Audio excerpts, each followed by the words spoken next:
அப்போ இந்த பேச்சுக்கள் அந்த மத ரீதியான பிளவை தூண்டுவது யார் அப்படிங்கிறது திரும்ப திரும்ப வருதா? இதுல ரெண்டு பக்கம் பாஜக வெர்சஸ் காங்கிரஸ் ரெண்டு பேருக்குமே அதற்கான பொறுப்பு இருக்குதா, இல்ல இப்ப இருக்கக்கூடிய பிரச்சனையா என்ன பாக்குறது? அதாவது இந்தியாவினுடைய பிரதமர் கடந்த 10 ஆண்டுகளில் தங்களுடைய கட்சி என்ன செய்தது என்பதை ஒரு இடத்துல கூட அவர் பேச.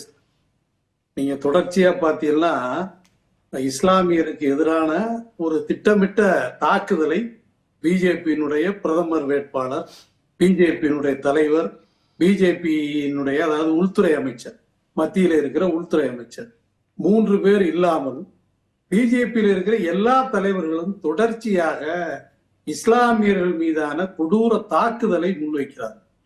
2 நாளைக்கு முன்னாடி அவர் வேட்புமனு தாக்கல் பண்ணிட்டு ஒரு தனியார் தொலைக்காட்சிக்கு சொல்றார், நான் ஒருபோதும் இஸ்லாமியர் இந்து என்கிற பிரிவினையை முன்வைக்கவில்லை அப்படின்னு சொல்றார். ஆனா அவர் பிரதமரான காலத்திலிருந்து தொடர்ச்சியா அதைத்தான் அவர் முன்வைக்கிறார். இல்ல அதுக்குதான் சரி இந்த இடத்துல மட்டும் இப்ப ராமமூர்த்தி கேக்குறாருல, இந்த 10 ஆண்டுகள்ல இஸ்லாமியர்களுக்கு எதிரான திட்டங்கள்னு ஏதாவது பாஜக கொண்டு வந்ததா அப்படின்னு கேக்குறாரு. இல்ல இப்ப என்னுடைய கேள்வி என்னன்னா, இஸ்லாமியருக்கான நலத்திட்டங்கள் என்ன கொண்டு வந்து நாங்க இந்த தேசத்தின் மக்களா இல்லையா, அதை பதில் சொல்லுங்க. அப்ப காங்கிரஸ் அதுக்கு முன்னாடி நலத்திட்டங்கள் கொண்டு வந்தாங்களா? நான் சொல்றது காங்கிரஸ் செய்யலன்னு தானே நீங்க வந்தீங்க. காங்கிரஸ் எங்களுக்கு அதிகமா செஞ்சிருச்சுன்னு சொன்னீங்கன்னா அப்ப நீங்க 10 ஆண்டு காலத்தில் என்ன செய்தீர்கள்? எங்களுடைய கேள்வி, நாங்கள் சட்டமன்றம், நாடாளுமன்றம், அரசு பதவிகள்ல எத்தனை சதவீதம் இருக்கிறோம், ஒரு வெள்ளை அறிக்கையை வெளியிட பிஜேபி அரசாங்கம் தயாரான்னு நான் கேட்கிறேன். முஸ்லிம்களுடைய மக்கள் தொகை எவ்வளவு, அதை விட அதிகமா சும்மா குழந்தை பெற்றுட்டாங்க, 5 பொண்டாட்டி கட்டிட்டாங்க, 6 பொண்டாட்டி கட்டிட்டாங்கிறது குற்றச்சாட்டு இல்ல. இஸ்லாமியர்கள் அரசு பதவிகளே இத்தனை பேர் இருக்காங்க. ராகுல் காந்தி சொல்றாரு 90 செக்ரட்டரி 90 பேர் ஒரு குறிப்பிட்ட சமூகத்தை சார்ந்தவர்கள் தான் இருக்கிறாங்கன்னு சொல்றாரு. அது மாதிரி முஸ்லிம்கள் எல்லா அரசு வேலையில முழுக்க இருக்கிறாங்க, முஸ்லிம்கள் நீதிபதிகளா இருக்கிறாங்க, முஸ்லிம்கள் IAS இருக்கிறாங்க, முஸ்லிம்கள் IPS இருக்கிறாங்க.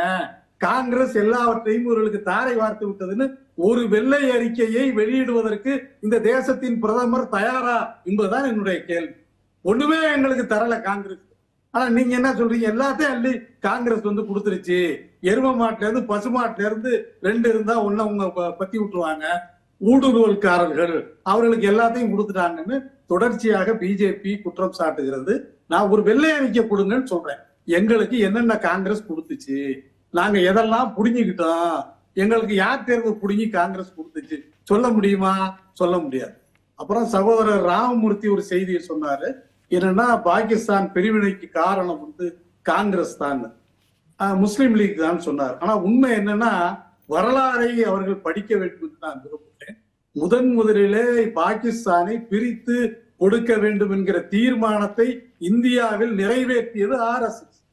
அவங்கதான் முதல்ல தீர்மானம் போடுறாங்க, பாகிஸ்தானை பிரிச்சு கொடுத்து இவங்களை அனுப்பிச்சு விடணும் அப்படின்னு சொல்லி. அதற்கு பிற்பாடுதான் முஸ்லீம் லீக் தனிநாடு கேட்குது. அதற்கு பிற்பாடுதான் கடைசி நேரத்திலே காங்கிரஸ் அதுக்கு ஏற்றுக்கொள்ளுது, அதை எதிர்த்தார் காந்தி. இதான் வரலாற்று உண்மை. எனவே நம்ம வரலாற்றுல தெரியாம முஸ்லிம்கள் எல்லாம் சேர்ந்து அல்லது முஸ்லீம் லீக் தான் பாகிஸ்தானை வாங்கிட்டு போயிடுச்சு அப்படிங்கிறது ஏற்றுக்கொள்ளவே முடியாத ஒன்று. இன்னொரு விஷயம் என்னன்னா, தொடர்ச்சியாக பிரதமர் ஒருத்தர் கேள்வி கேட்கிறார் குஜராத் கலவரத்தை பத்தி. அப்ப பிரதமர் சொல்றாரு, நான் கார்ல போய்கிட்டு இருக்கேன், நாய் அடிபட்டுருச்சு, அதுக்காக நான் வருத்தப்பட முடியுமான்னு கேட்கிறார். இதை கேட்டவர் யார்? ஒரு நாட்டுடைய பிரதமர், ஒரு பிஜேபியினுடைய தலைவரோ அல்லது வேற RSSல இருக்கவரோ இல்ல, ஒரு நாட்டுடைய பிரதமர் அவரிடம் கேட்கிற கேள்விக்கு பதில் சொல்லுகிறார். நாய் அடிபட்டு போச்சு என் கார்ல, நான் என்ன பண்ண அப்படின்னு கேட்டா இது சரியான பதில் இல்லை. அப்ப அதையே நாங்க சரியான பதில் இல்லைங்கிறோம். தொடர்ச்சியா வெளியில இருந்து வந்தவங்க ஊடுருவல்காரர்கள்ங்கிற பதத்தை பயன்படுத்தார். யாரு ஊடுருவல்காரர்கள் சொல்லுங்க? நீங்க கைபர் போலன் கணவாய் வழியாக இந்த தேசத்தை கேப்சர் பண்ணிக்கிட்டது நீங்க. ஆனா நாங்க எங்களை போன்றவர்கள் இஸ்லாம் என்கிற மார்க்கத்தை ஏற்றுக்கொண்ட அவ்வளவுதான். நாங்கெல்லாம் அரபு நாட்டுல இருந்து வந்தவன் இல்ல, பாகிஸ்தான் எங்களுடைய சொந்த பூமி இல்ல, நாங்கெல்லாம் இந்த மண்ணின் மைந்தர்கள். ஆனா எங்களை வந்து தொடர்ச்சியாக ஒரு குற்றச்சாட்டை வந்து பிஜேபியும் RSSம் பிஜேபியினுடைய தலைவர்களும் ஆளுகிற மத்திய அரசும் தொடர்ச்சியாக எங்கள் மீது குற்றச்சாட்டை முன்வைக்கிறது. இல்ல அப்ப ஊடுருவல்காரர்கள் ஷெரீப் சார் ஒரே நிமிஷம். அப்ப ஊடுருவல்காரர்கள் குறிப்பிடப்படுறது பங்களாதேஷ்காரங்களையும் ரோஹிங்கியார்களையும் மட்டும்தான். நீங்க வந்து இன்றைக்கு இல்ல சகோதரர் ஒரு விஷயம் மட்டும் ஞாபகப்படுத்துங்க. 1986ல ஊடுருவல்காரர்களை கையெழுத்து போட்டது ராஜீவ் காந்தியா பிஜேபியா? 1986ல வங்கதேசத்தில் இருந்த ஊடுருவல்காரர்களை வெளியேற்றுவேன், சிஏஏ கொண்டு வருவேன், நேஷனல் ரெஜிஸ்டர் ஆஃப் சிட்டிசன் கொண்டு வந்தது ராஜீவ் காந்தியா பிஜேபியா? பாகிஸ்தான்ல இருந்து பிரிச்சு கொடுத்திய இந்தியர்கள் யாரும் பிரிக்கல சார். நீங்க தான் 10 லட்சம் இந்துக்களையும் சீக்கியர்களையும் படுகொலை செய்து ஒரு தனி நாட்டை உருவாக்கியது இதே காங்கிரஸும் இதே முஸ்லிம் லீக் தான். நீங்க அந்த ஆர்எஸ்எஸ் பிஜேபிக்கு எந்த சம்பந்தமும் கிடையாது. காங்கிரஸ்ல கேப்போம் வரேன். ஷெரீப் சார் பேசுங்க. பொய் பேசுறதே வலதுசாரிங்க உங்களுக்கு வேலையா போச்சு. சொந்த இந்துக்களும் சீக்கியர்களும் படுகொலை செய்யப்பட்டார்களா இல்லையா? இருந்தால் பாகிஸ்தான் கூறும் போது இந்துக்களும் சீக்கியர்களும் படுகொலை செய்யப்பட்டார்களா இல்லையா? பேசிட்டு அடுத்தது போகும். இருங்க ஷெரீப் சார் பேசுங்க. இந்துக்கள் சீக்கியர்களுடைய படுகொலைக்கு காரணமாக இருந்தது யார்? அது காங்கிரஸ் கேப்ப. இருங்க சார் பேசுங்க சார். ஒரு அளவு இருக்கணும். என்ன பொய் சார் சொல்லுங்க. பாகிஸ்தானை பிரித்து கொடுத்தது. பாகிஸ்தானை பிரிச்சு கொடுத்துச்சுன்னா அந்த வங்காளத்துல இருக்கிற மக்கள் யாரு?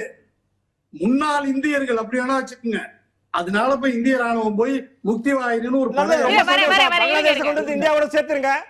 அண்ணே பங்களாதேஷ் நீங்களே போய் பேசி பங்களாதேஷ் கொண்டு இந்தியாவோட சேர்த்துருங்க. இந்தியாவை மாத்திடுவோம். பகுதியவே உங்களை யாரும் பாட்ட போறது இல்லையே. அண்ணன் நீங்க போனா உங்க பின்னாடி நானே வந்துடுறேன். சீனா புடுங்கிட்டு போன பகுதியை சேருங்க சார் இந்தியாவோட. அதுக்கப்புறம் பங்களாதேஷ சேர்க்கிறதா பாகிஸ்தானை சேர்க்கிறதான்னு அப்புறம் முடிவு. முன்னாள் இந்தியா சார் தனி நாடா இல்லையா?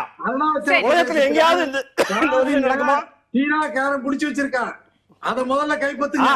சீனாக்காரனுக்கு எடுத்து கொடுத்தது நீங்க கொடுப்பீங்க. அதே மாதிரி பாகிஸ்தான் தைரியம் இருந்தா போச்சொல்லுங்க மோடி அருணாச்சல பிரதேசத்துக்கு எல்லையில போய் நிக்க சொல்லுங்க. அங்க இருக்கிற பகுதி உள்ள சீனாக்காரன் புடிச்சிட்டு வர்றான். உங்களுக்கு கணக்கு தெரியல. சரி பேசுவோம் சார் பேசுவோம்.